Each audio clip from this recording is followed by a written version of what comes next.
Bom, estamos aqui em mais um episódio do nosso podcast Animal.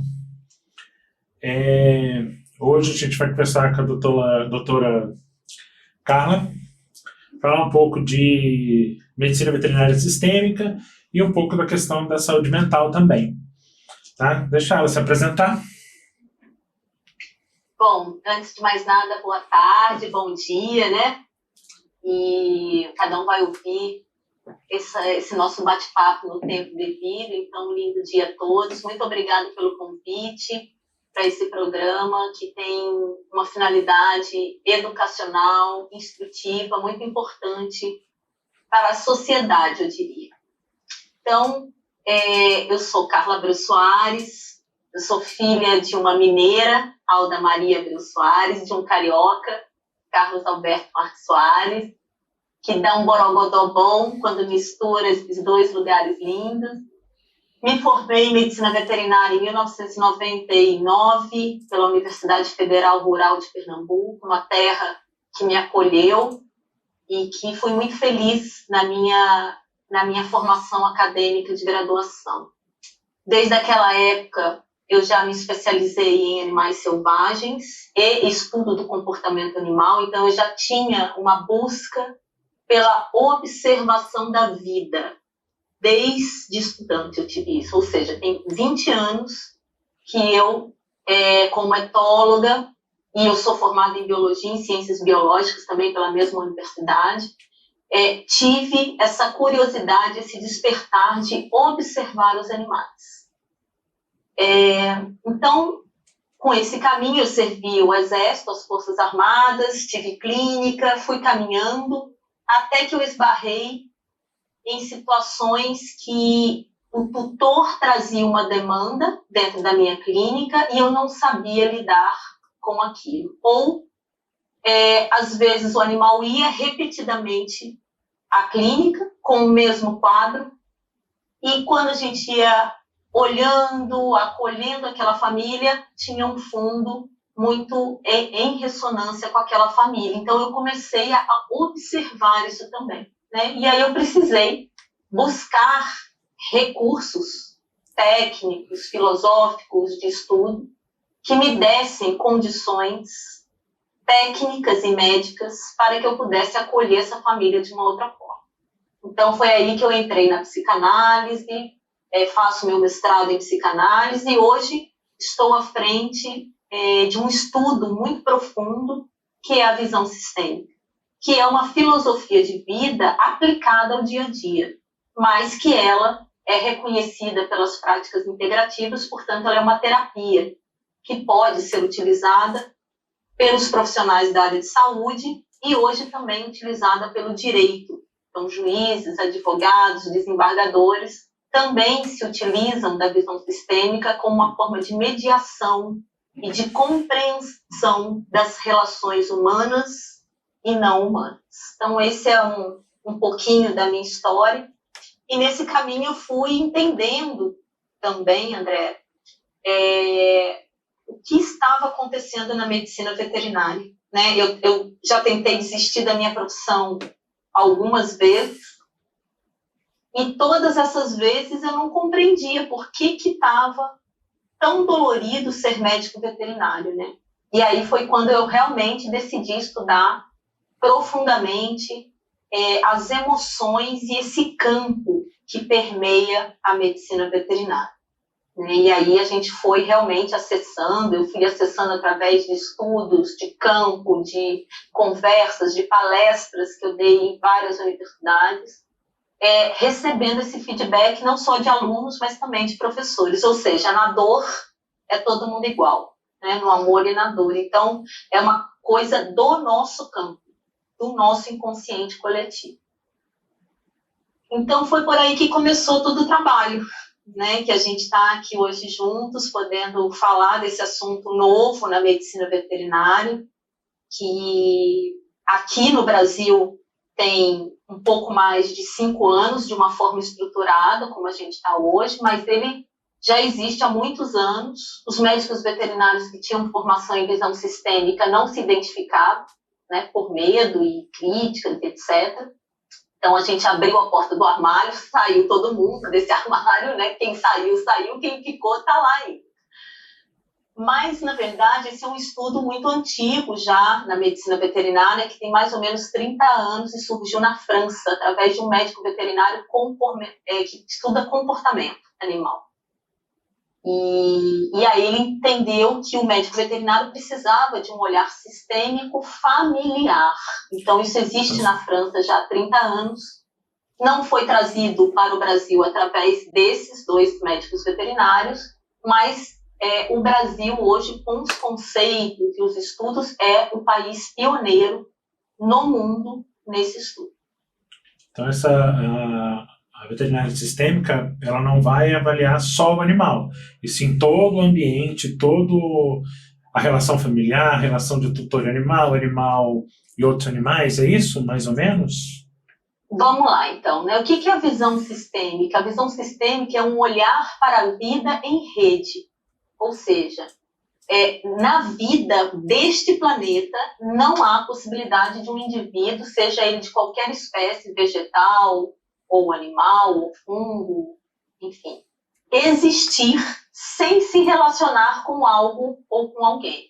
É impossível isso acontecer. Biologicamente é impossível porque nós somos um sistema aberto.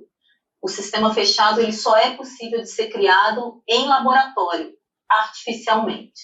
Então, uma formiga ela está em perspectiva com várias coisas, um ser humano em perspectiva com outras. Então, o estudo sistêmico é o estudo complexo das relações, dos relacionamentos, né? Do comportamento em relação a algo ou alguém. Isso é visão sistêmica. Tá? E, claro, tem várias pesquisas, vários nomes, vários cientistas, e aqui eu gosto de citar alguns. Um deles, que traz a visão sistêmica bem ancestral, que é a minha paixão de estudo, que eu escrevo sobre ele, eu pesquiso sobre ele, é Confúcio, pai da educação na China. Então, ele servia aos imperadores, levando para a sociedade conceitos familiares que, quando rompidos, era o que geravam os conflitos, as guerras, os assaltos, as trapaças, os assassinatos e etc. Então, ele diz que quando nós temos a base familiar verdadeiramente ancorada, ainda que a família seja um distúrbio, mas você tem rituais e isso é incentivado dentro da família, é possível que esse ser humano se coloque diante da sociedade com uma outra postura que a gente chama de, hoje, modernamente, né? Naquela época, Confúcio não chamava desse nome, porque eram 500 anos antes de Cristo, mas hoje se chama de empatia.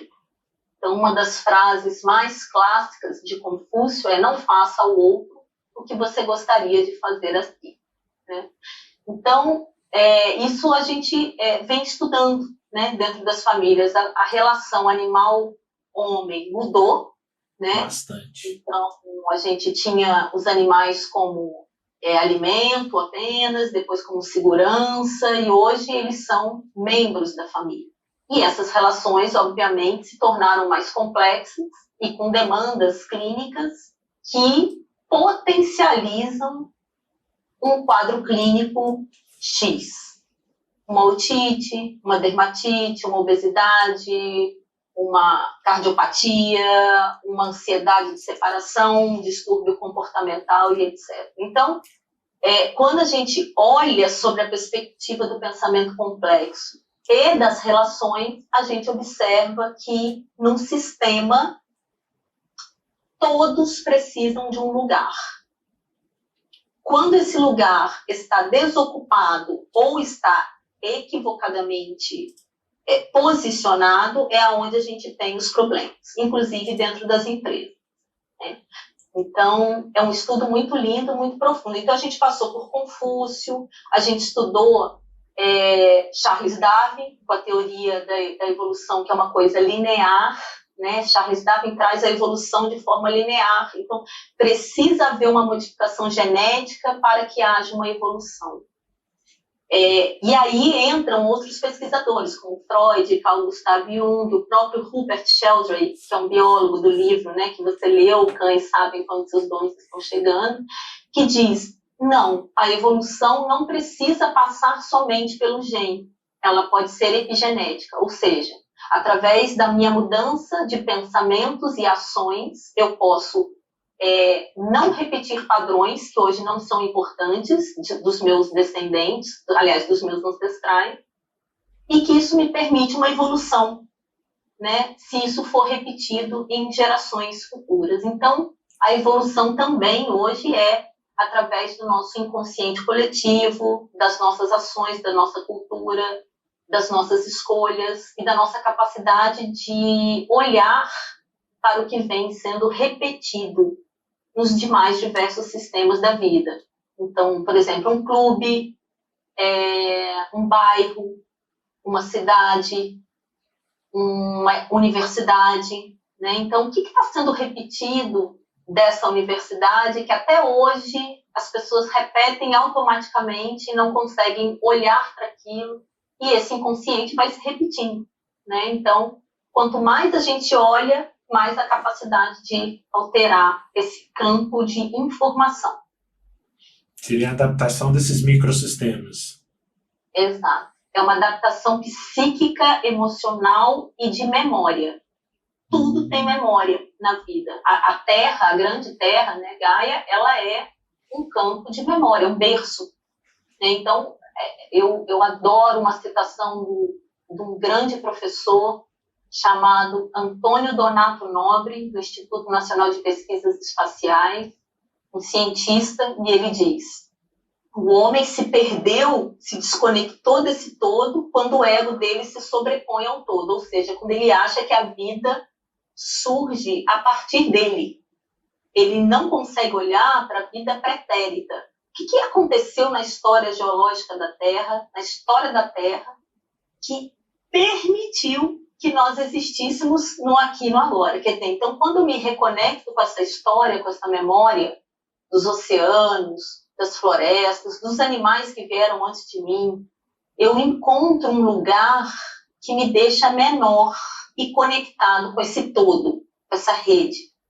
Quando eu me destaco dessa rede, aí é onde eu começo a agir dominando esse todo, né? E é quando a gente vê construções que têm um desmatamento gigantesco, quando a gente impugna a nossa cultura contemporânea, industrial, capitalista, numa sociedade ou numa cultura indígena, ou de quilombolas, ou de caboclos que têm a cultura deles, quer dizer, a gente impugna isso a eles, como se nós estivéssemos superiores a essas outras raças e condições. Então, é um estudo muito profundo mesmo, que a gente se coloca num lugar de mais humildade perante a vida, sabe, André? E aí, o que é lindo nesse estudo? E que a gente vai chegar nesse tema. Por que o médico veterinário adoece, né? Esse é o campo inicial do nosso estudo. Por que a gente tem tanto suicídio na medicina veterinária? Essa semana a gente perdeu um aluno de Alagoas, da UFAL, um jovem também, e uma aluna minha era professora desse aluno. Então, assim, a gente agora parece ter havido uma diminuída, né? Mas nós temos a medicina veterinária como uma das profissões que estão aí nas primeiras posições de ranking de suicídio no mundo e síndrome de burnout. É complicado, eu já passei por isso, né? Até quando a gente começou a combinar e tudo, a gravação e tudo, eu cheguei a comentar, eu já passei por isso, eu passei 2 anos da minha vida em que eu vivi isolado numa chácara, não trabalhei, não fiz absolutamente nada. Minha ideia era largar tudo e montar um food truck de burrito. Essa é a ideia. E foi um período extremamente complicado. E acredito assim, assim como eu, muitos também passaram por isso. E como é que você vê essa questão porque assim, a gente é muito cobrado por muita coisa, a gente tem uma ligação com os nossos pacientes que acabam sendo bastante intensas, e isso faz com que a gente acabe somatizando isso tudo, né? Uhum. Bom, o que os nossos estudos mostram, André, assim, que é muito profundo, né, e eu gosto de falar de dois lugares, né, e isso, obviamente, eu quero que todos os nossos ouvintes de hoje, desse podcast, não vejam isso como uma crítica ou como um julgamento, mas é o que nós observamos, tá? Quem escolhe ser médico veterinário? Qual a nossa parte psíquica que escolhe ser médico veterinário? De 100% de campo que eu já fiz, é a nossa parte infantil. Então, nossos estudos mostram o seguinte: em algum momento da nossa vida, inconscientemente, ou muitas vezes a gente nem lembra, nós tivemos um movimento de interrompido com os nossos pais. O que é um movimento interrompido de amor com os nossos pais? Ou eles se separaram, brigaram, foram embora e a gente ficou, e tem N situações, ou a gente foi doado, ou nada aconteceu, mas eu me senti em algum momento não recebendo esse afeto ou não podendo receber este afeto. Isso, quando acontece, a gente precisa direcionar esse amor para algo. Pode ser uma compulsão, pode ser uma pulsão, ou pode ser eu decidir me relacionar com uma espécie que não vai me julgar e vai me amar, entre muitas aspas, incondicionalmente. Nesse caso, os animais. Então, normalmente, os animais, eles entram na relação da criança para que ela expresse esse amor que foi interrompido. Então, é essa parte do médico veterinário que decidi ser médico veterinário. É uma escolha inconsciente, né? E quando a gente vai ver a relação dos médicos veterinários com os pais, isso é confirmado, esse amor interrompido. Então, quando a gente redireciona esse profissional para os pais, a relação dele com os animais muda completamente. Ele começa a olhar para os animais de um outro lugar. Que lugar, tá? Um lugar de mais amadurecimento.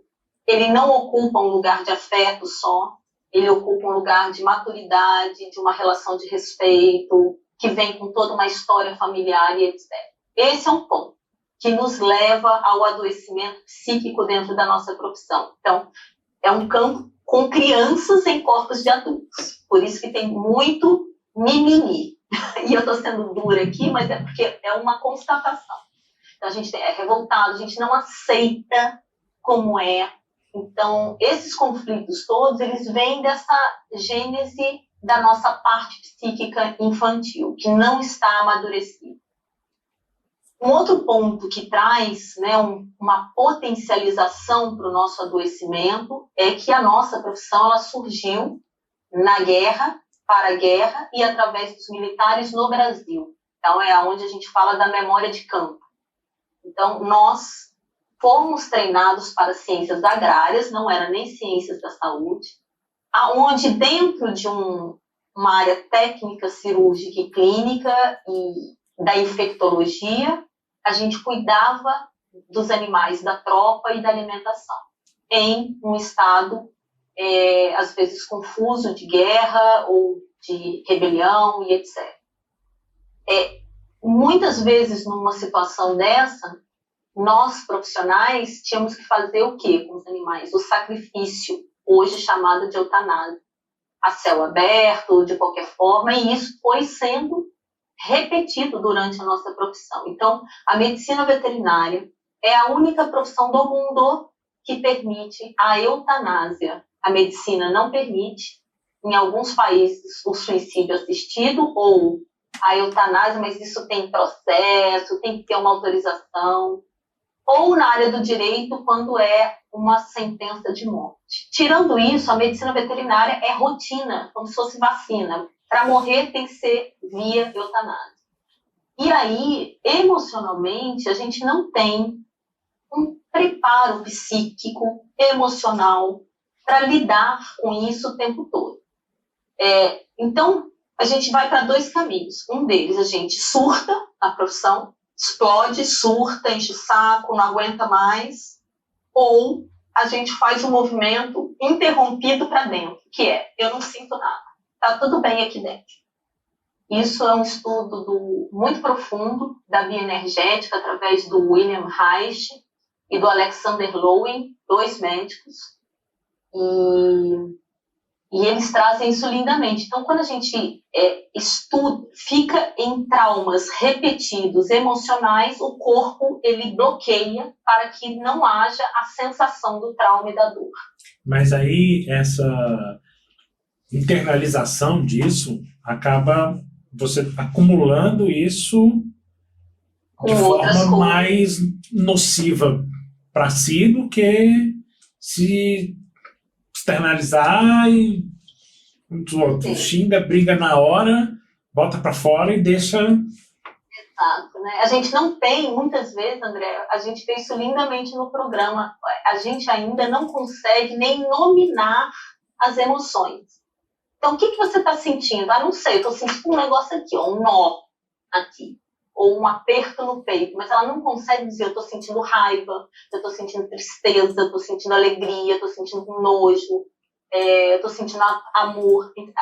É muito difícil, a gente está tão desconectado de nós próprios que a gente não consegue nem identificar isso. Então, quando a gente entra num burnout da vida, que é um esgotamento máximo no ambiente de trabalho, é porque a gente já rompeu com muitos limites.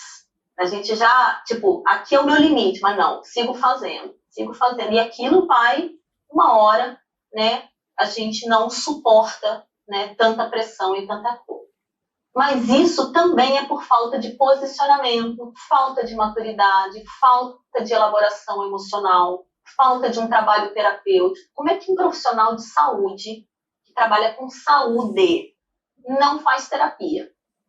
Não é supervisionado terapeuticamente por outro, que dê vazão, que tenha condições de dar lastro para esse profissional expressar seus medos, suas angústias, suas perdas, né? Aí, nesse caso, assim, como a gente falou, essa questão das relações familiares, muitas vezes a gente é meio que tolhido em demonstrar sentimentos, exatamente por conta dessa desestrutura familiar, e você acaba levando isso, assim como você falou, né, que a gente direciona para essa relação com o animal, esse lado mais infantil, a gente também começa também a reprimir o que a gente sente. Não é isso? Com certeza. É uma repressão geral, e o corpo não suporta, porque o corpo ele é a expressão da alma. E Jung diz isso lindamente, né? Então, o corpo biológico é a expressividade da nossa criatividade, da nossa sexualidade, dos nossos afetos e das nossas raivas, das nossas contradições. Quando isso é suprimido, né, que a gente chama de recalcado, né, o corpo ele vai ficando enrijecido, que o William Reich chama de couraças. Então, ele vai ficando encouraçado. Então, a quantidade de pessoas que nós atendemos, né, com problemas de relacionamento de casal, porque não consegue ter um orgasmo, porque não consegue sentir prazer, porque chega do trabalho estressado. Mas de onde vem isso? É o corpo que está protegendo a dor. É um mecanismo de sobrevivência da dor, por causa da dor. Só que dentro de todas as terapias, inclusive da psicologia, da própria psicanálise, da psicoterapia sistêmica, quanto mais a gente esconde a dor, mais bloqueada a gente vai ficando. Então, a gente vai precisando de mais álcool, de mais droga, de mais estímulo, de pulsão de morte, para que essas dores sejam extravasadas. Então, eu vou escolher um esporte radical, eu vou ser sadomasoquista, eu vou usar droga, eu vou entrar em campos... Arruma meios de fuga. Não, que façam o corpo, mesmo através da dor e da adrenalina, soltar aquela emoção, liberar aquela pulsão. Então, é muito importante a gente ter esse trabalho. Isso é o adulto que escolhe. A criança fica o quê? Nossa, ganho pouco, eu não aguento mais minha profissão. Ela fica na vítima. Isso a gente estuda dentro do campo também, sistêmico, né? Então, existe uma triangulação, que a gente chama de triângulo de Karpman, que é onde existe uma vítima, sempre vai ter um perpetrador, um algoz, e sempre vai ter um salvador. O veterinário, nesse caso, ele transita entre os três. Então, uma hora ele é o salvador, ele tem que salvar a qualquer custo aquele paciente, independente das condições técnicas, muitas vezes, que ele tem dentro de uma clínica. Ele interna sem ter condição, às vezes, ele faz procedimentos que, às vezes, ele não está totalmente seguro, não está bem emocionalmente, mas ele precisa daquele dinheiro, enfim, e ele faz. Então, ele entra nesse movimento de salvar a qualquer custo. Ora, ele entra no algoz. Então, o tutor não faz o que ele manda, não paga ele, entra na perseguição. E ora, ele entra na vítima. O sistema não me entende, eu ganho pouco. Então, o que a gente trabalha dentro da visão sistêmica? A gente trabalha esse amadurecimento psíquico para que este profissional se posicione neste campo da vida com outra postura. É uma postura interna, não é uma postura para fora, é uma postura interna de aceitação, de assertividade, de comunicação não violenta, de relacionamento. Não é fácil, não é fácil. Eu, gente, mesmo dando aulas sobre isso, tenho meus desafios. Mas eu não sou a mesma Carla de 5, 6, 10 anos atrás. Hoje, quando eu percebo que eu chego no meu limite emocional, eu já, aqui eu preciso me cuidar. Aqui eu preciso de ajuda. Eu me rendo à minha dor. E digo sim para ela e vou me cuidar. Vou abrir espaço para que isso seja cuidado com compaixão. Porque na medicina veterinária existe a fala da fadiga por compaixão, né? Que o veterinário adoece por compaixão. No meu segundo livro, O Samurai e o Médico Veterinário, isso para mim é claro, isso não existe. Nós adoecemos por falta de autocompaixão, não por compaixão.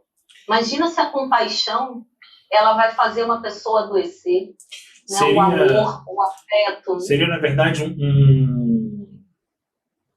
como é que eu posso dizer? Um desvio da compaixão. A gente joga para dizer que é a questão com o animal e, na verdade, é a gente que está passando por aquilo. Exatamente. Né? É sempre comigo.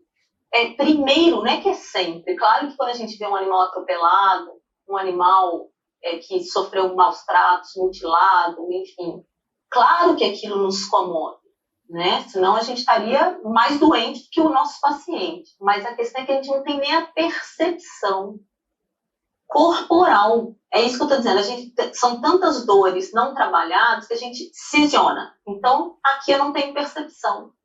Então, eu vou trabalhar angustiado, eu vou trabalhar revoltado, eu vou trabalhar bravo, eu desconto nos funcionários, porque eu não tenho o lastro emocional da percepção do meu limite. Seriam essas coraças que a gente vai colocando e aí desvia. É o que minha mãe costuma dizer, a gente tem um lixo e acaba jogando lixo nos outros para poder ter a falsa percepção de que aquilo mudou. E, na verdade, essa mudança tem que ser interna. Exato. E a falta de conduta, né, André? A gente vê assim nos posts, eu sou muito observadora, né? Então, outro dia, um conselho regional, gente, fez uma postagem linda sobre homeopatia, sobre abordagens integrativas. Quando eu fui olhar a postura de agressividade, de respeito com o colega, isso é muito grave. Então, mas isso é o quê? É a manifestação de algo intrafamiliar, microsistêmico, que se expande para a sociedade. É a forma como eu olho. Mas eu convivo bem com meu pai, convivo bem com a minha mãe. Será? Será mesmo que você convive? Ou você se sente emocionalmente resolvido com essas questões de pai e mãe? Que é a base. Não tem para onde a gente correr. A gente até tenta correr, mas não dá. Quando chega, bate de cara com pai e mãe. Então, que questões são essas que ainda estão em aberto, que te fazem agir assim na sociedade? Né? Uma mulher extremamente agressiva com outras mulheres. Será que essa mulher não tem raiva de sua própria mãe? né? Como é que é essa relação materna? Tudo isso a gente trabalha dentro da visão sistêmica. Então, é um trabalho muito profundo. E quando a gente entra nesse campo, os animais sentem até alívio, porque a gente para de projetar neles as nossas questões. E quem projeta? Todo mundo. O veterinário projeta, o tutor projeta, enfim. Então, é um campo que a gente precisa amadurecer. E a gente vê isso até na própria modificação até das estruturas familiares hoje em dia. Muitos não têm filho, acabam adquirindo um pet e aí transferem para esse pet essa questão. Tá? Não que seja obrigatório a pessoa ter um filho, tudo, Exato. mas que tem que ter essa... Hoje em dia se humanizou muito os animais. E aí isso pode trazer esses problemas nessas relações? Sim. Então vamos lá para as pessoas também não se sentirem culpadas e saírem correndo aqui da nossa entrevista. Primeira coisa, ter animais faz parte da vida, né? Tribos indígenas convivem com animais, culturas mais restritas no sentido de tecnologia que mantém ainda a sua primitividade no sentido cultural, tem relações com animais e etc. A relação com a vida ela é extremamente importante, seja um passarinho, seja uma árvore, os peixes e etc.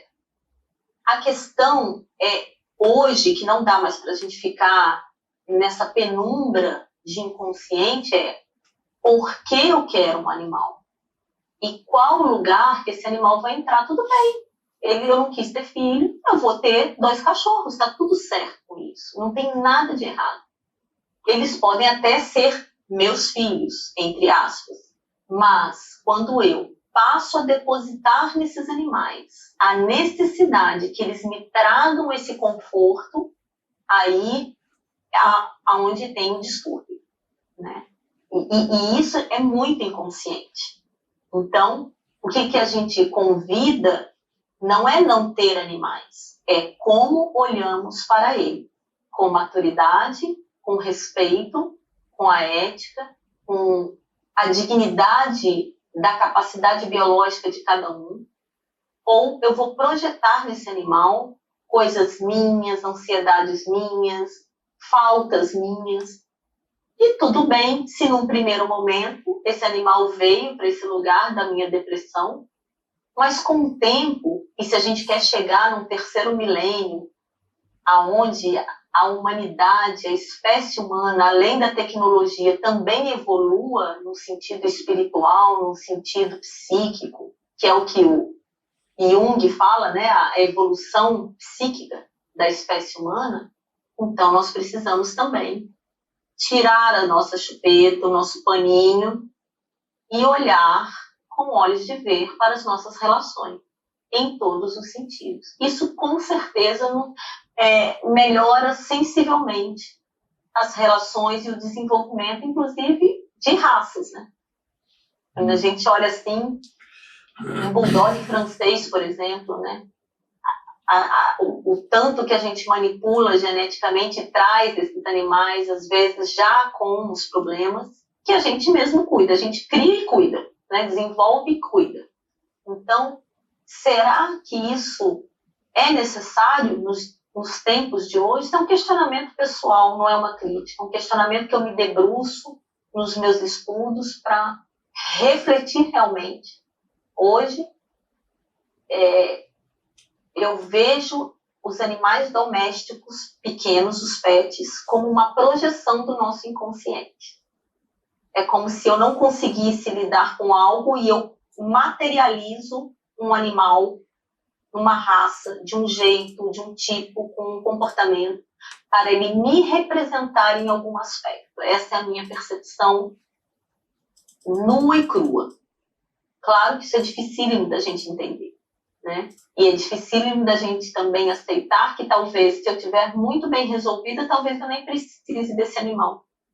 Isso é uma reflexão que eu fiz pessoal recentemente. É claro que eu quero ter aqui no meu jardim, eu estou na minha casa, ter Um shih tzu, adoro pequinês, esses raças, tudo problemático, adoro. Shih tzu eu tenho 2. Eu amo, já não adianta. Mas aí o que eu penso? Carla, que lugar que vai entrar na companhia? Ou o que está faltando? Então, hoje eu passo uma reflexão, né? Eu quero ter outro animal, mas eu quero deixá-lo ser animal, né? E quero aprender com esse animal. Eu quero me desenvolver emocionalmente com esse animal, mas sem projetar nele faltas muito, né, da minha infância, faltas muito duras, que isso venha trazer consequências para ele também. Então, essa visão sistêmica, pelo que eu estou percebendo, assim, ela é algo que traz uma mudança na relação como um todo. Né? Eu vejo como relações humanas mesmo. Você, dependendo da situação em que você está, você acaba se adaptando àquilo para que aquela relação funcione. Uhum. E aí acaba se perdendo também a individualidade. E isso, na nossa profissão, também acaba acontecendo quando você começa a se adaptar ao local de trabalho onde você está. Correto? Correto. E aí, com isso, acaba também desencadeando todos aqueles outros problemas que a gente estava comentando. Né? E isso é algo que eu acho que parte exatamente dessa questão que a gente estava comentando dessa parte infantil que acaba decidindo pela veterinária, da falta de amadurecimento ao longo do processo da profissão em si, não é isso? Sim, também, André. Mas a gente tem... porque aí as pessoas devem estar se perguntando, então como é que faz, né? Como é que faz para a gente melhorar as relações humanas e não humanas? Então a gente traz aí a filosofia heideggeriana, que é de um filósofo, né, que é Bert Hellinger, que é, vamos dizer assim, um psicoterapeuta que trouxe as constelações, mas eu não gosto nem de usar esse nome. Eu uso visão sistêmica porque nem todo mundo que faz visão sistêmica é constelador e nem todo constelador tem estudo profundo da visão sistêmica. Mas o Bert Hellinger, ele traz leis, né? 3 leis de relacionamentos que são tão profundas como a lei da gravidade. E todo sistema já observado na biologia, quando tem o rompimento dessas 3 leis, existe uma entropia, um caos. Então, por exemplo, primeira delas, pertencimento e vínculo. Todo sistema, a gente precisa se sentir pertencendo. Então, se eu estou numa empresa onde eu não me sinto pertencido, não vai dar certo.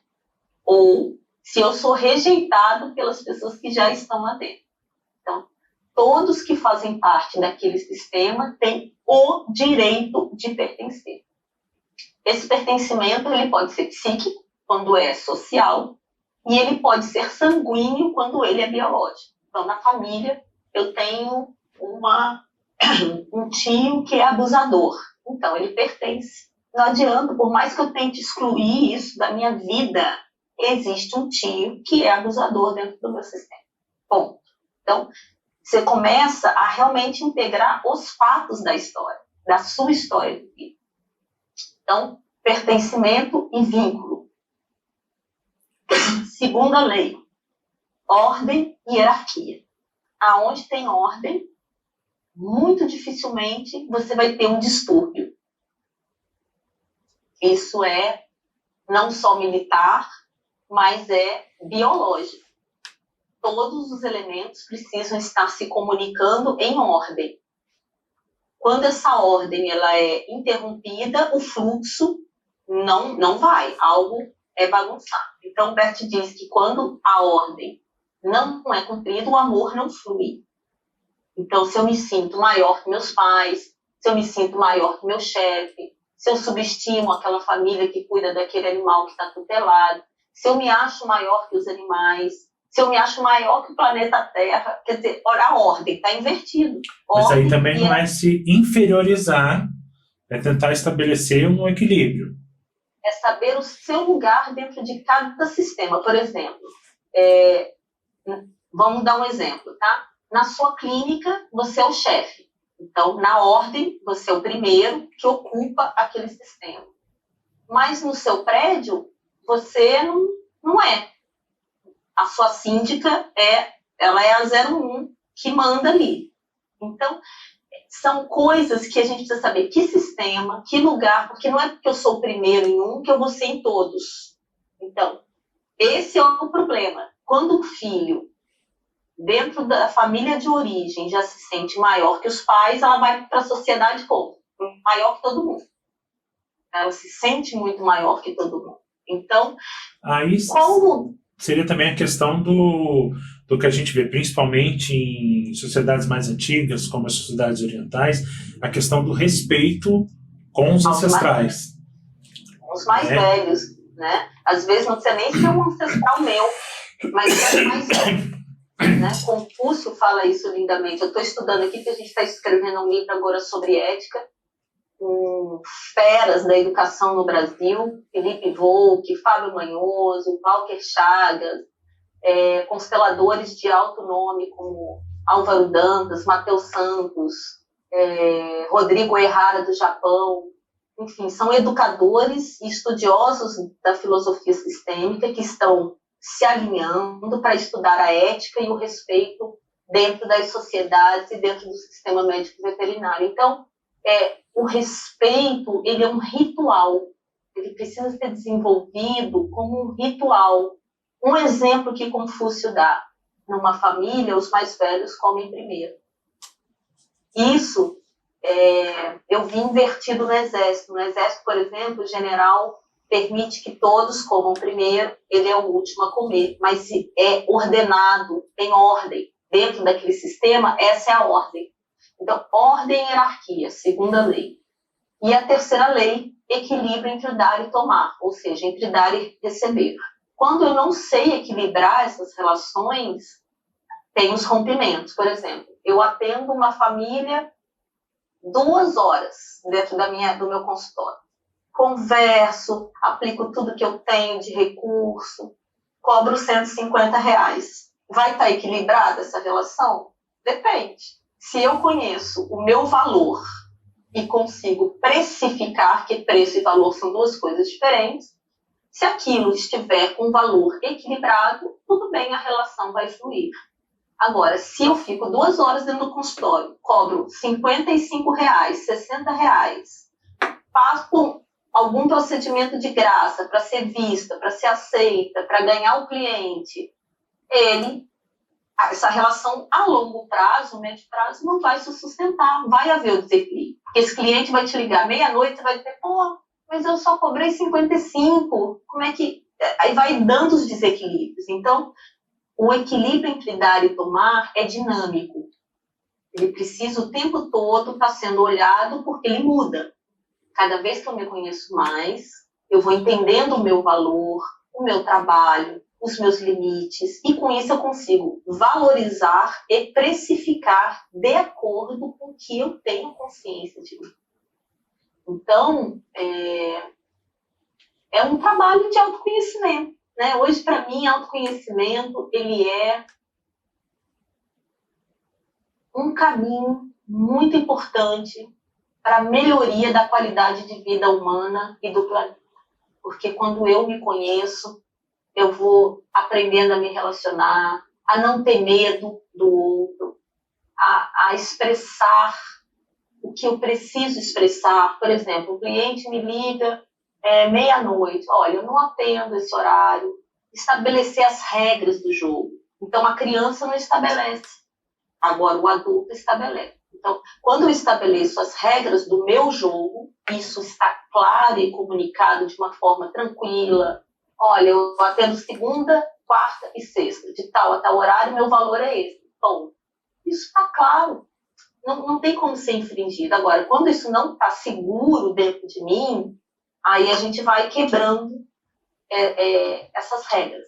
E quando eu quebro a regra, eu vou me machucando, eu vou me ferindo, eu perco meu limite, eu fico emocionalmente estressada e por aí vai. Então, o ideal é a busca desse equilíbrio, mas de tal forma também que você não seja agressivo com o outro. Como você disse, dar e tomar é exatamente estabelecer aonde que está esse equilíbrio. Exato. E isso ser comunicado, né? Está desequilibrado. É dizer, né? Aí pode haver o ajuste ou pode haver o rompimento da relação, mas consciente, sem precisar eu ir lá na internet, meter o pau no cliente, ainda levar um processo que eu falei verbalmente, abertamente, ou vice-versa, né? Que acontece também. Agora parece que deu uma diminuída, mas as redes sociais estão aí. A gente vê as coisas sendo publicadas de forma completamente, assim, loucas. E a questão até das redes sociais hoje em dia, essa rapidez que se tem em se expressar de forma, até naquele momento em que você está com raiva, com ódio aflorado daquele momento, você vai se expressar de um jeito, né? E aí com isso essa relação também se desequilibra. Com certeza. E a raiva é normal, né?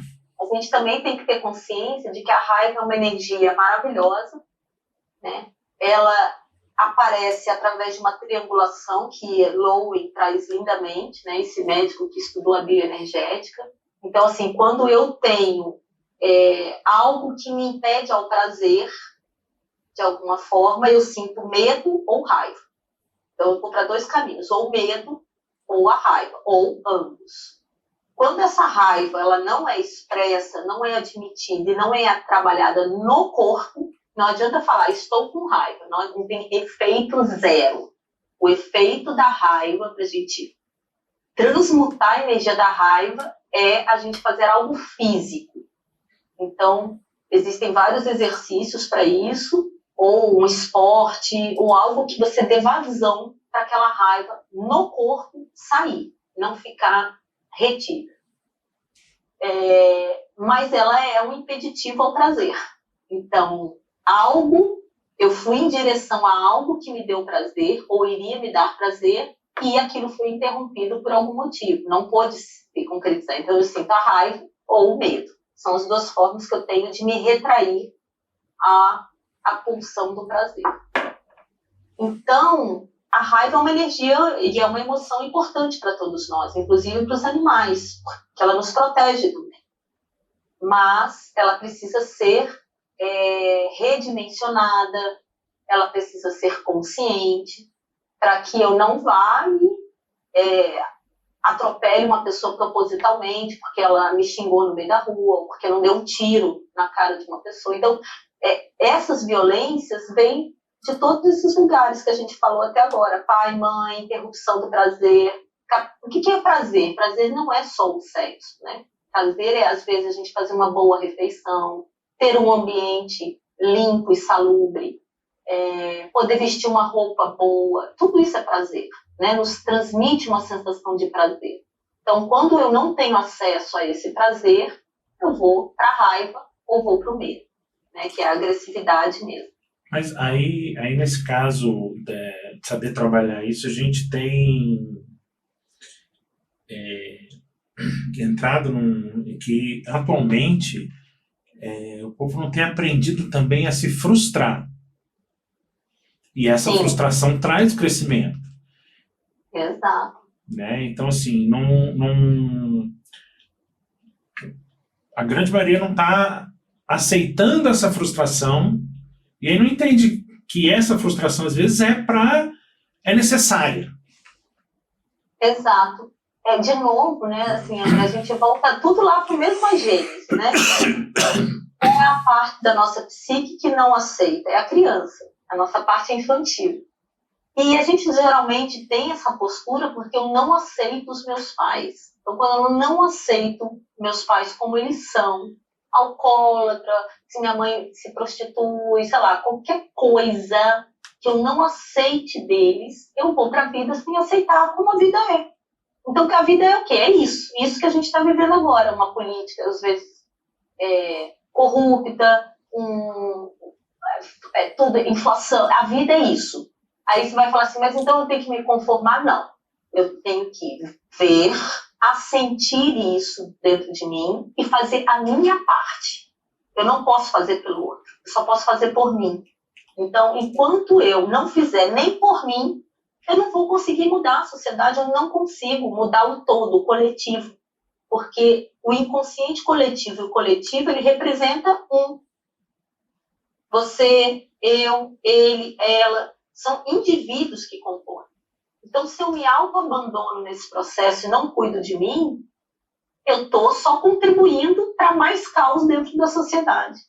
Então, para mim, de novo, né, a sociedade é reflexo do nosso interno. Tudo isso aí que está acontecendo, somos nós. Eu mesmo sendo trabalhada, né, terapeutizada e etc., eu não me excluo desse todo, eu faço parte desse todo. Né? Tem alguma parte minha que contribui para o caos. Né? É a questão da adaptação, né? Sim. Você Mas se eu adaptar... vou fazer na minha parte.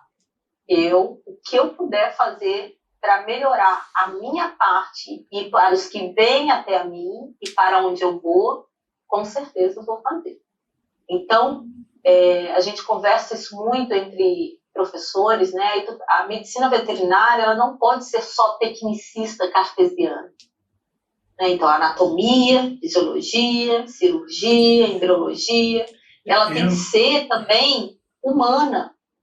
A gente precisa desenvolver. Eu vejo essa questão da medicina integrativa como tudo vindo trazer exatamente uma mudança muito grande nessa questão do tem isso, trata assim, tem isso, trata assim. Não só ficou tecnificado demais, mas como em alguns casos chegou a ficar mecanizado.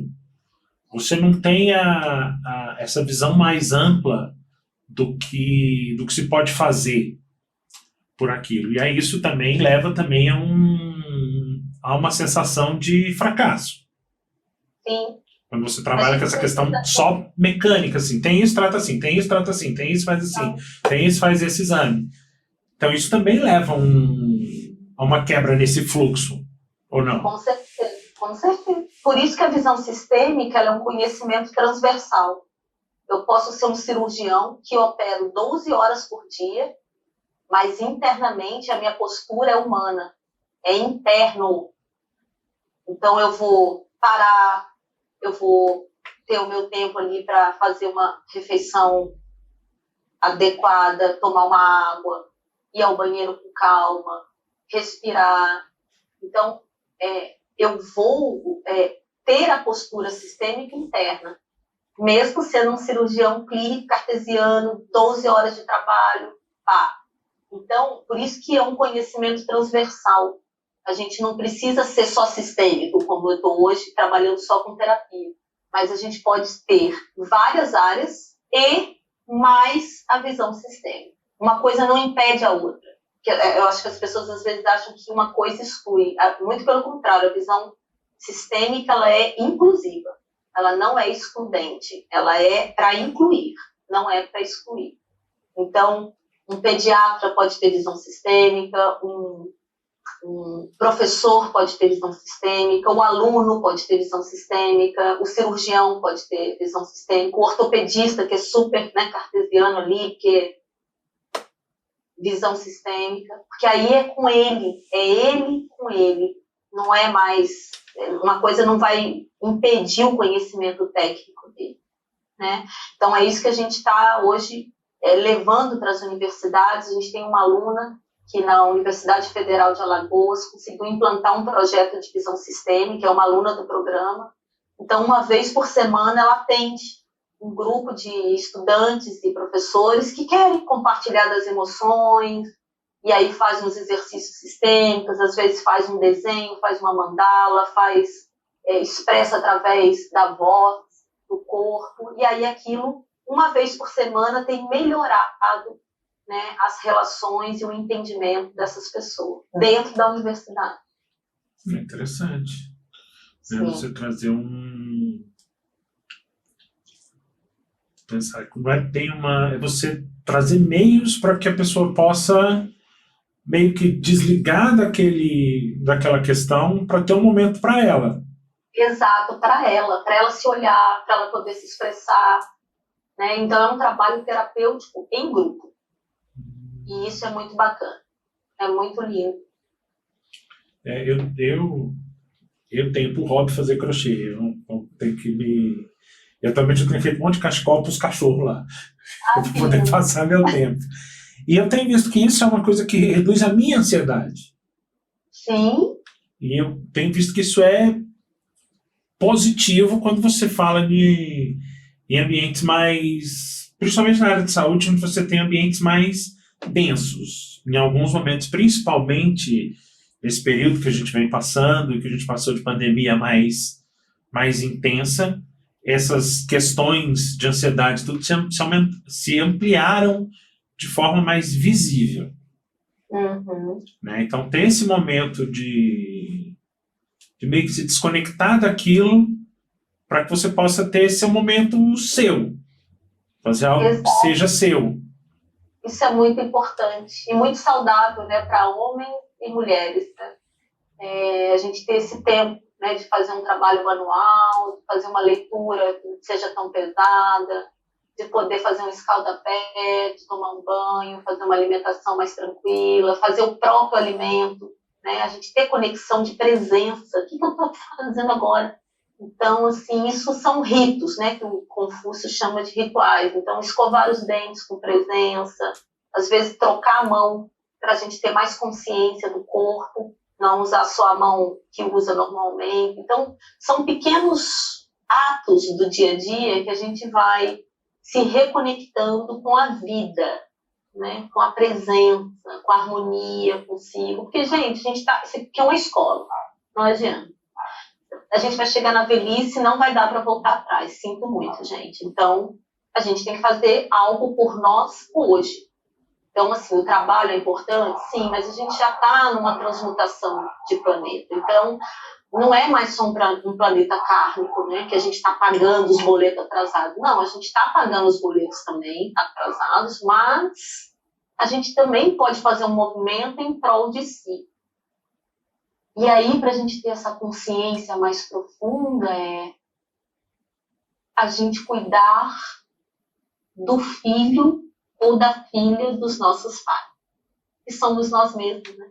Então, eles, com toda a dificuldade que tiveram, com a história de vida deles, dos nossos avós, das nossos bisavós, tataravós, essa vida vem de muito longe, ela não começou na gente. E isso foi entregue para nós como um presente. Então, quando eu recebo essa vida com afeto, eu passo a olhar para todas essas pessoas que estão atrás de mim com uma gratidão. Então, eu quero ficar mais um pouco aqui. E enquanto eu ficar, eu vou fazer algo por mim que reflita nesse povo. Esse é o caminho. Ontem eu dormi assistindo um vídeo da Cabala sobre Maria Madalena, mulher de Jesus. Eu não vou entrar em religião, mas é uma história muito bonita, porque ela traz isso como algo assim, a história da sua vida é maior do que você pensa. Quando a gente tem essa consciência de que vem de muitos anos atrás, são muitas pessoas que morreram pulando de barco, que ficaram em senzala, para a sua vida estar um reconhecimento do passado. Impressionante. Quando eu me conecto com o corpo, com isso, é aqui. Então, eu posso agradecer esse presente de estar vivendo aqui com toda a dificuldade. E eu falo de um lugar hoje que para mim hoje está bom, mas a minha vida já teve muitos desafios, como a de todo mundo. Então, a gente tem que agradecer. Entender que tudo é uma evolução. Correto? A gente tem que buscar essa evolução. Tanto entrando num campo mais amplo, espiritual, psíquica, emocional, das relações, isso tudo é uma questão de evolução. É aprender com o seu caminhar sem esquecer daquilo que foi. Exato.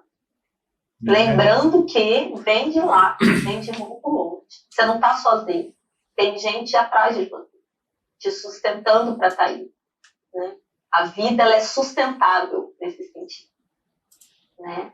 E quando a gente vê suicídio, né, o suicídio é quando esse lastro, a dor foi maior que o lastro, né? E o suicídio, sistemicamente, quando a gente olha, ele está a serviço de algo também naquele sistema. Não é por acaso que acontece e em geral, cumpre-se uma missão ali dentro daquele sistema, né? Com toda a dor, né? E sem julgamento nenhum, mas o suicídio tá a serviço de algo maior também para aquele campo, para aquele sistema. Veja, né? Se não tivessem tantos médicos veterinários cometendo suicídio, jamais a gente estaria hoje falando sobre saúde emocional na medicina veterinária. Quer dizer, quando a gente, com toda a dor, né, e todas as perdas, a gente, através dessas mortes, está conseguindo olhar para nós, para nossa saúde mental e emocional. Que é algo que ainda é muito escondido e negado. É um tabu, né? O suicídio é um tabu, a morte é um tabu. Né? A gente falar de morte dentro da universidade, filosofia da morte, da tanatologia, será que a gente dá conta de discutir sobre morte, sobre vida? Eu recebi aqui no podcast a doutora... Ana Cláudia Quintana? Não, a Maximiano. A gente veio conversar exatamente sobre essa questão de cuidados paliativos e o luto, que é algo que não se discute, não se prepara. Exato. Mas é algo que na nossa profissão é algo que é real. Na vida é real. Sim, mas falando assim, porque você acaba tendo que lidar com o tutor naquela situação no animal em final de vida. E muitos, como a gente citou, muitos acabam se fechando para deixar ter também aquele momento de respeitar o luto do tutor, de respeitar o próprio luto.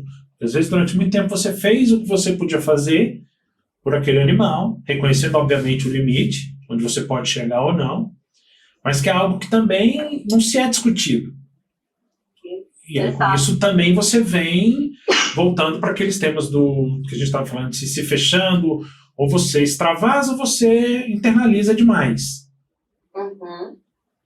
Isso também leva a um adoecimento emocional muito grande. Com certeza. Com certeza. Né? Hoje a gente fala na visão sistêmica de ortotanásia, né? A ortotanásia, ela é um procedimento que na medicina humana acontece, que minha mãe fez a passagem através da horta, ou seja, ela teve câncer, chegou um limite que a ciência não podia mais assistir aquilo, os médicos, olha, nós vamos dar toda assistência paliativa, mas nós vamos deixar ela ir no tempo dela. Maravilhoso, foi lindo, né?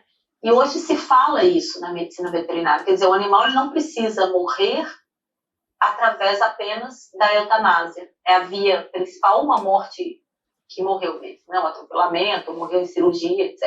Mas qual o caminho natural da vida? É nós morrermos no nosso tempo. Agora, ortotanásia não é desassistir o paciente. Isso que eu quero ficar claro para as pessoas não acharem que ortotanásia, então eu vou deixar meu animal morrer sem assistência. Não. Ele morre com toda assistência clínica. Se tiver que ter sedação, vai ter sedação. Se tiver que ter medicação, morfina, o que tiver que ter, vai ter. Mas no tempo dele. Então a gente não induz a morte. Ele morre no tempo dele.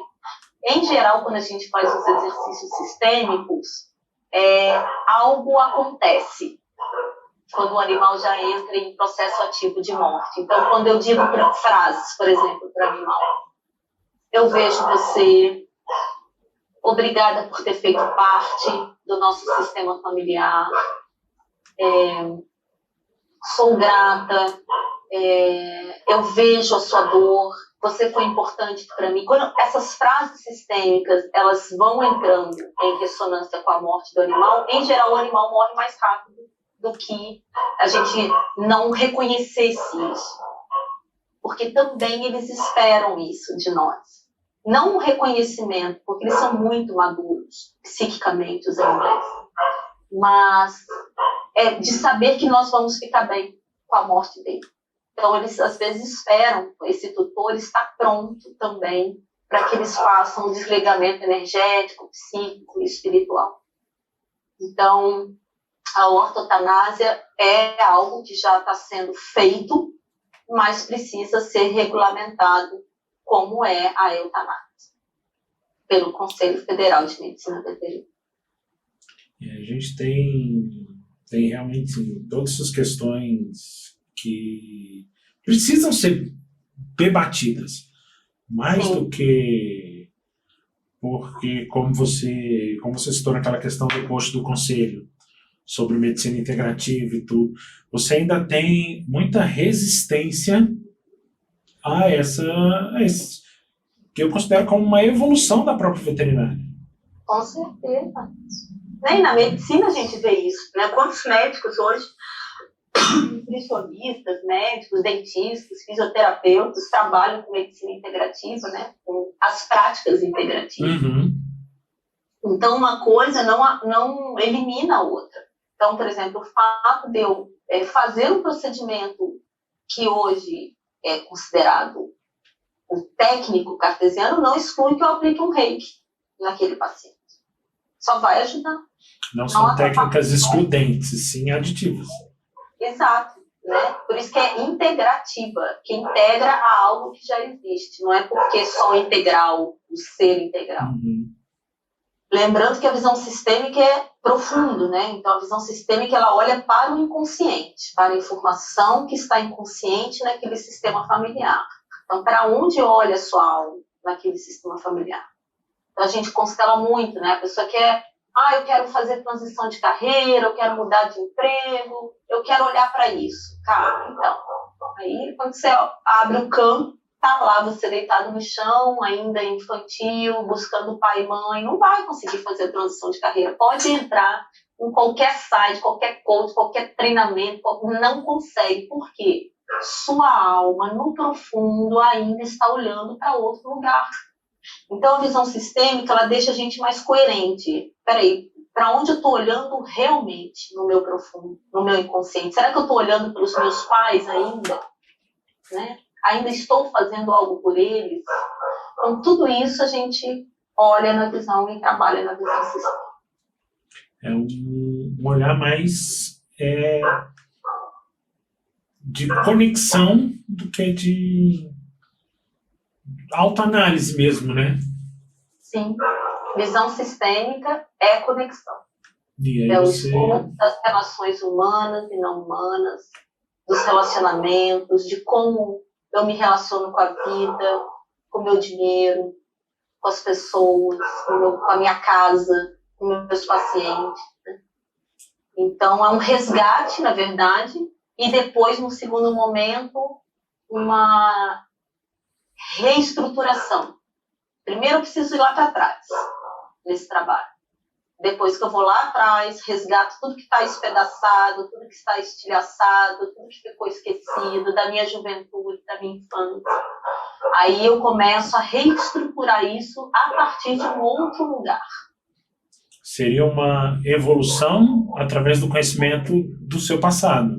Exato, porque o passado ele atua na nossa vida sem que a gente tenha conhecimento.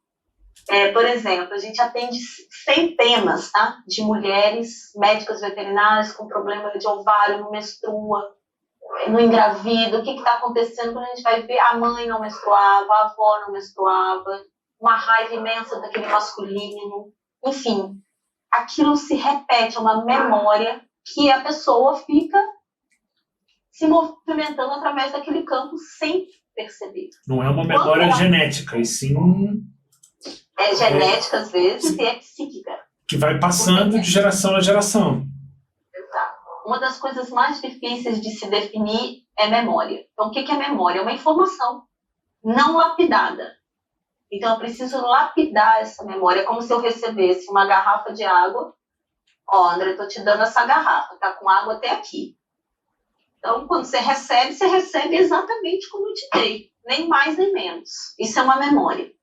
Aí você pega aqui e fala, nossa, mas tem pouca água, vou lavar, vou encher, vou limpar, ou vou tomar. Aí você vai fazer algo com isso aqui. Mas o que a gente faz? Recebe a garrafa assim e passa adiante assim, e vai. Essa informação vai passando. Então, essa memória ela precisa vir para a consciência, para a parte consciente da nossa psique. Aí, consciente disso, eu consigo fazer alguma coisa. Enquanto ela estiver oculta, ela vai passando. E os animais têm isso também, né? Os animais também têm suas memórias transgeracionais. Então, o animal, ele tem, né, dentro do comportamento animal, a gente sabe os aprendizados, né, parentais, mas muita coisa eles já têm a memória, já vai. Não precisa ficar ensinando o cachorro a beber água, o cachorro a comer, já é, né, uma memória que ele carrega, porque ele já vem com aquele campo. E nas constelações a gente consegue identificar, por exemplo, os distúrbios crônicos, né? Uma ansiedade que ninguém explica, uma raiva que ninguém explica, uma agressividade, uma antissociabilidade que ninguém explica. Quando a gente vai analisar isso mais profundamente, o que essa mãe sentiu enquanto estava gestante, essa cadelinha, se ela passou por alguma situação, essa informação emocional é passada para os filhotes também. Por isso que às vezes a gente vê aquelas ninhadas bem diferentes, assim, que você vai vendo que tem as atuações do efeito intrauterino. Eu estava conversando aqui com o Fabiano no dia que a gente gravou, é exatamente assim, principalmente esses cães adotados, a gente não sabe os traumas que eles passaram. Exato. Mesmo às vezes eu tenho alguns animais que eu atendo que assim, eles foram adotados filhotes, mas às vezes assim, eles têm comportamentos como se já tivesse passado por alguma agressão, como se já tivesse passado por algum trauma que a gente não sabe de onde veio. E aí, isso, normalmente, quando a gente coloca no campo e olha, o movimento da alma daquele animal é algo transgeracional. Vem lá de trás. Vem de uma memória de campo, que o Rupert Sheldrake chama de campos morfogenéticos. A veterinária sistêmica é algo bem amplo, né? Assim, é uma área de conhecimento ampla. Hoje a gente tem uma aluna do programa que trabalha só com gestão de agronegócios através da visão sistêmica. Então, assim, é mais difícil? Com certeza, né? Grandes animais, é mais fechado, mas sucesso. Vamos, peraí, o que está acontecendo aqui? Baixou a produção de leite, então vamos olhar para isso. O que está acontecendo aqui, neste campo, além do técnico, entre as pessoas, que está diminuindo a produção de leite nesse rebanho? Então, é um olhar muito profundo, é para onde a nossa alma verdadeiramente está olhando. E sem alma, não há vida, porque a alma é a psique, é a informação que movimenta o corpo biológico. Como isso é estudado? Através dos estudos de quase morte, EQM. Então, eles conseguiram já estudar isso, 2 cientistas, o Penrose e o outro eu esqueci, 2 prêmios nobres formidáveis, um matemático e um anestesista médico, estudaram as experiências de quase morte e mostram o corpo, quando está dissociado da consciência, o corpo está ali só batimento cardíaco, não tem vida praticamente. Então, quando a consciência acopla no corpo novamente, que é a psique, é a alma, aí você tem uma resposta biológica, corporal. Qual é a razão deste corpo? Apenas ocupar esta alma, essa consciência, para que eu manifeste algo extra físico. E aí eu nem vou entrar nisso, a gente pira o cabeção, mas, né? Porque eu não acredito nisso, tudo bem. Vamos ficar só com o corpo mesmo. Então vai cuidar do corpo, vai fazer algo que você expresse. Por isso que algumas pessoas somatizam muito mais do que outras. Com certeza. Né? Fibromialgia. Né? Fibromialgia é um estudo profundo. Você vê que a pessoa retém tudo lá dentro. Então o corpo não suporta. Ele fica inflamado, completamente inflamado. Então, o corpo é o nosso templo sagrado. Né? A gente precisa o tempo todo estar consciente. O que eu sinto aqui? Né? O que eu estou percebendo? Validar as percepções. Né? A visão sistêmica ela trabalha com o campo da fenomenologia, que é quando a realidade se mostra e sai. Ela entra e sai. Por isso que é difícil isso ser explicado da forma científica cartesiana, porque ela é uma manifestação da minha percepção de um fenômeno e desaparece. Por que desaparece? Porque entra as minhas crenças, entra os meus questionamentos, aquilo interrompe o fenômeno. Então, isso é lindamente estudado na visão sistêmica. E é algo muito mutável, né? Porque vai depender do momento, vai depender da situação, vai depender... Por isso que, como eu falei, por isso que eu acho que é bem amplo, né? Porque cada momento vai responder ou seja, cada situação vai ter uma resposta. Com certeza. Mas quanto mais amadurecido psiquicamente eu tô, mais perceptível eu tô do campo. Então, por exemplo, não sei se já aconteceu com você. A gente, por exemplo, tô super bem em casa, feliz, vou no shopping. Chego no shopping, volto de mau humor, volto irritada. O que aconteceu ali? Você entrou na psicosfera do shopping. A irritação, as pessoas querendo comprar e não tem dinheiro, criança gritando, sei que... Aquilo ali não é só porque o shopping estava chato. Não, você entrou, o seu corpo entrou em contato com a psicosfera daquele ambiente. Você acaba absorvendo uma parte disso. Exato. Então, quanto mais perceptível eu estou da vida, eu vou me enfiando mais ou menos nos lugares. Não, aqui não é meu lugar, aqui eu não me sinto bem, aqui eu não quero trabalhar, aqui o ambiente é pesado. Então, você vai começando realmente a escolher, fazer escolhas na vida que te tragam sensações melhores, mais bioadequadas, mais compatíveis. E assim vai. É fácil? Não. Não mesmo. Se fosse fácil, nossa, é muito trabalho. Mas eu digo por mim e pelos alunos do programa. É muito difícil um aluno sair do programa da forma que entrou. Eu tenho mulheres que não choram. Entraram no programa sem derramar uma lágrima, não chora. Há anos, professora, eu não choro. Já me separei, já fiz isso, não choro. No final do curso é que consegue soltar aquela dor, liberar aquela dor. Então, imagina a gente viver assim, que tristeza. E trabalhando, né? É um avanço de autoconhecimento, né? Com certeza. E aí você vai liberando vai tirando essas coraças que a gente comentou no começo. A gente vai ficando muito consciente de nós, da nossa história, olhando para o próximo com mais empatia, né? Olhando para o animal com mais respeito, né? Realmente estudando as relações. E é isso, o programa ele vem, são 9 meses, né? Professor, eu não consigo constelar. Você não vai constelar enquanto você não conseguir integrar tudo isso dentro de si. Porque só chega pra gente que a gente está pronto. Não chega atrasado, só chega na hora, certo? Tudo tem seu tempo. Tudo tem seu tempo. E a alma é lenta. A alma ela percebe mais lentamente. Por isso que a gente tem que ter calma nesse trabalho. Não adianta a gente apressar o tempo, querer ficar adulto rápido. Não, é um processo. Esse processo é individual, é intransferível, ele é lento, ele dói, às vezes a gente regride para não entrar em contato, né? Então, às vezes a gente tem alunos que voltam a falar que nem criança. Prof, tudo bem? Aquele nhenhenhê voltou. Peraí, você está no 8º módulo, você regrediu lá para a sua infância, o que está acontecendo? E aí a gente tem fonoaudiólogos, né? Tem uma equipe, né, preparada para ir. Vamos trabalhar essa voz, o que ficou preso lá nessa infância que você precisou voltar.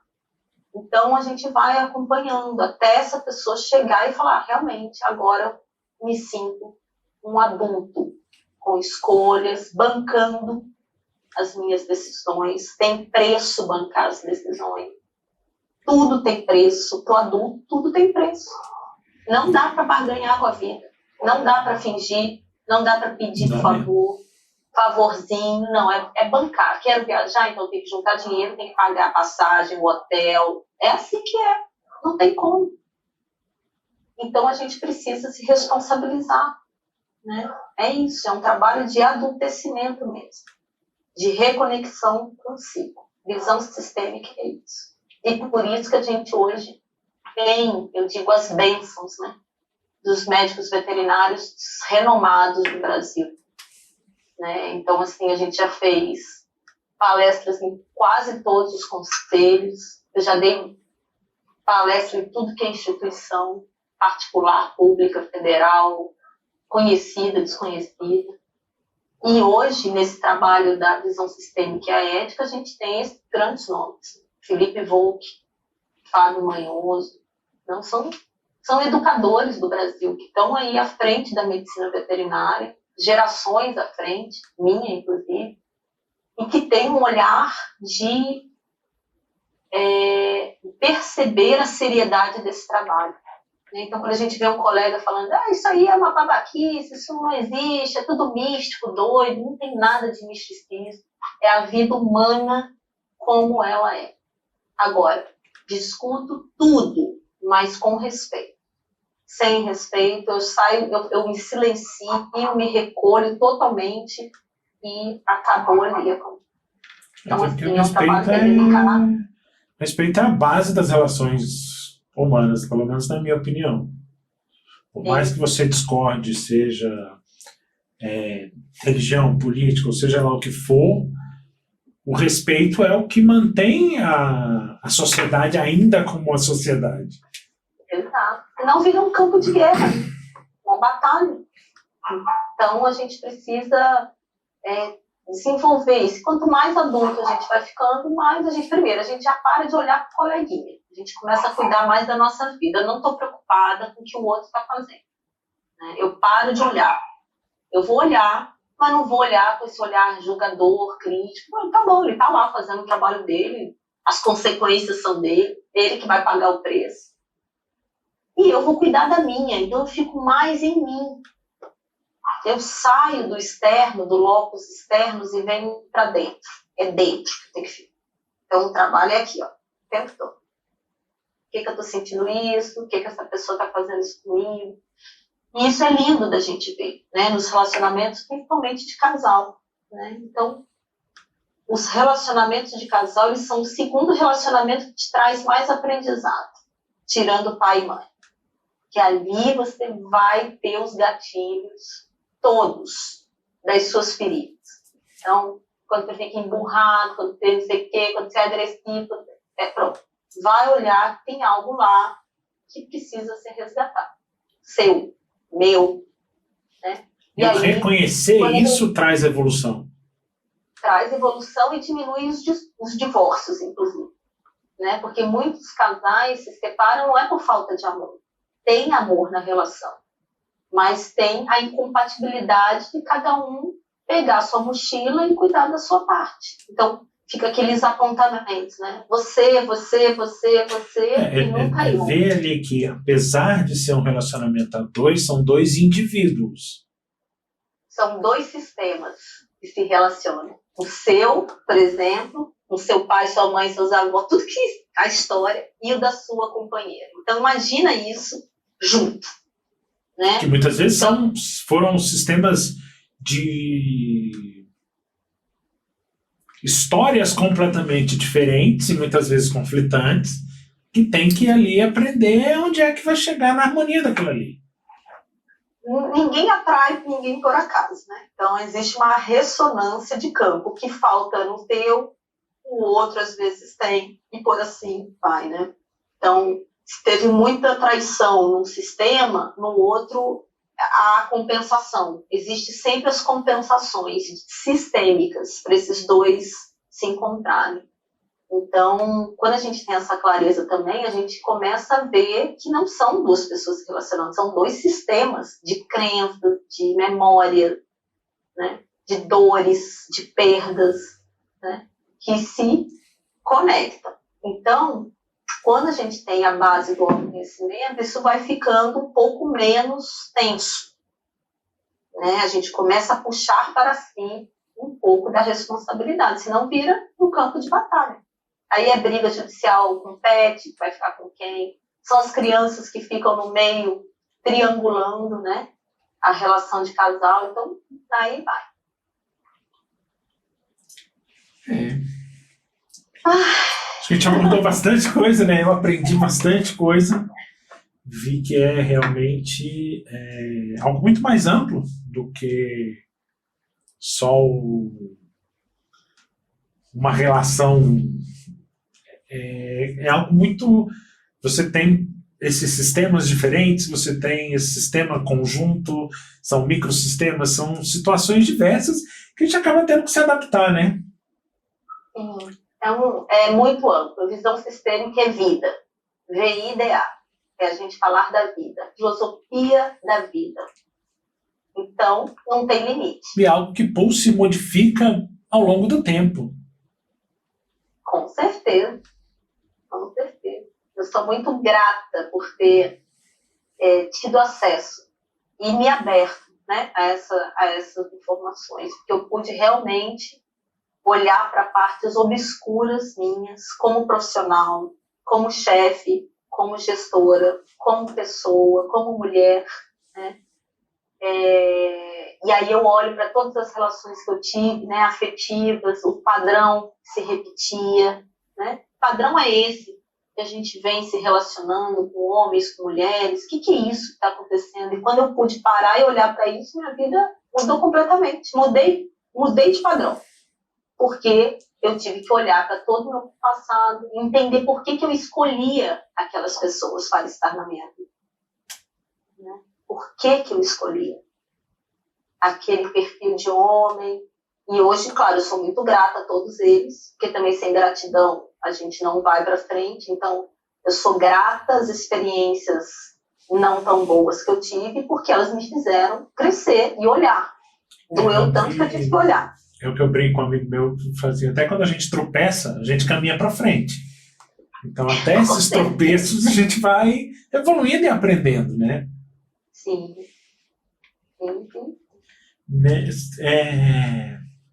Falar um pouco dos seus livros, né?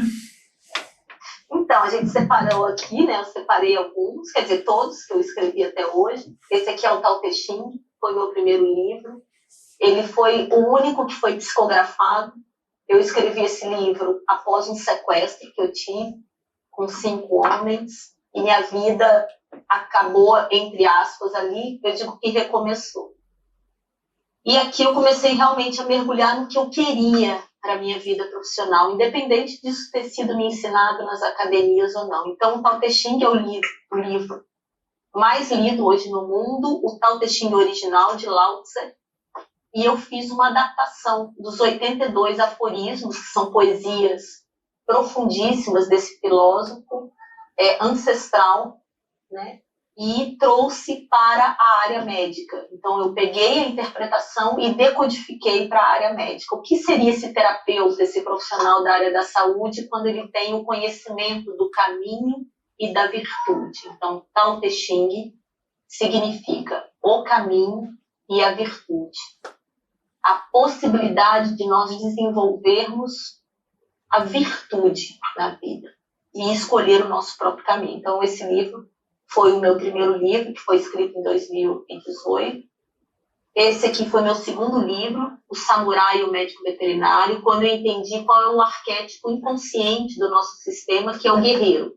Então, tanto as mulheres como os homens são guerreiros. Eles lutam na profissão, e quando isso não é sustentável, eles cometem o suicídio. Então, existem muitas idiosincrasias com o arquétipo do samurai. Então, ele tira a própria vida em detrimento da insuficiência, da infelicidade, da fraqueza. E, então, isso é muito bem trabalhado nesse livro, que esse aqui é lindo, esse livro, eu amo demais. Aí depois a gente escreveu o Tratado de Medicina Veterinária, volume 1, que passou agora por uma reedição, porque ele estava com alguns erros de ortografia, a gente fez toda uma revisão gramatical dele, e republicamos ele agora. Ele foi lançado em 2020. O Tratado de Medicina Veterinária, volume 2, que foi lançado esse ano, aqui no estado do Rio de Janeiro. Então, o volume 1, ele é sobre conceitos, família. E aqui o 2 é sobre macrosistemas. Então, é quando eu já estudo a minha relação com a terra, minha relação com a ecologia, a minha capacidade indulgente, a minha relação na sociedade já é amplificada, ele já extrapola a família. E esse aqui, que nós patrocinamos, 50% da reedição e escrevemos o prefácio, que é Cães Sabem Quando os Donos Estão Chegando. Que é maravilhoso esse eu já li. É lindo. E a gente está com poucas unidades dele, né, que nós recebemos, que nós tivemos direito, mas é um livro maravilhoso que traz a história dos campos mortos, a capacidade que o animal tem de ressoar com o sistema familiar, de ter a transmissão de informação através da telepatia, da percepção, do instinto e etc. Então, um livro também que vem complementando aí os estudos da visão. Eu queria agradecer, né? Foi um bate-papo bem proveitoso. Acho que a gente discutiu bastante tema. Eu que agradeço a todo o seu público, a você, pela oportunidade, pela coragem de abrir esse espaço, né? Quando a gente abre o espaço, a gente também recebe muita coisa. Então, fico muito feliz, muito agradecida de você ter essa disponibilidade, essa abertura de consciência para receber, né, informações que são complexas, são contraditórias às vezes, são novas, são profundas. E é isso, mas o médico veterinário ele é um profissional da saúde, né? Ele é um profissional que tem visão integral, ele não cuida só dos animais, ele cuida da vida, do ser humano, dos alimentos, dos animais, enfim. Então, nós somos grandes estudiosos. Quando a gente se apropriar disso, com certeza, a medicina veterinária vai dar um salto quântico aí, um amadurecimento mesmo, inclusive sendo respeitado politicamente, dentro dos ministérios, né, e etc.